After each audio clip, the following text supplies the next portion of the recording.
যাকে মূল্যহীন ভেবে অবজ্ঞায় ছুঁড়ে ফেলা হলো অনন্ত শূন্যতায়। শীতল বরফের বুকে আছড়ে পড়া সেই রক্তিম বিন্দুটি হয়ে উঠল এক নতুন মহাকাব্যের সূচনা। উঁচু থেকে দুই জোড়া চোখ সাক্ষী হল এই বিরল দৃশ্যের। প্রকৃতির বৈরী রূপের বিরুদ্ধে শুরু হল উষ্ণ মমতা আর অদম্য সাহসের এক অসম লড়াই।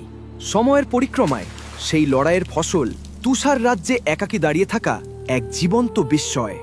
কিন্তু নিয়তির পথ সবসময় মসৃণ নয়। মুহূর্তের এক অনাকাঙ্ক্ষিত ঝড়ে তাদের দীর্ঘদিনের প্রচেষ্টা ধূসর হয়ে যায়। নেমে আসে গভীর নীরবতা। তবে থেমে যাওয়াই শেষ কথা নয়। একটি স্ফুলিঙ্গ থেকে জন্ম নেয় সহস্র প্রতিজ্ঞা। তারা শুরু করল এক নতুন বিপ্লব, একটার পর একটা স্বপ্ন বুনে যাওয়ার পালা। ধৈর্য আর পরিশ্রমের জাদুতে বদলে গেল দিগন্ত। এক সময়ের নীরব প্রান্তর আজ প্রাণের কলতানে মুখরিত এক রঙিন স্বর্গরাজ্য।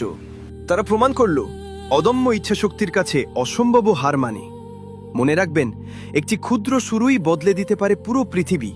এই বিশ্বাসে আপনিও সঙ্গী হতে চাইলে লাইক দিন এবং ফলো করে আমাদের এই সুন্দর পরিবারের সঙ্গী হন।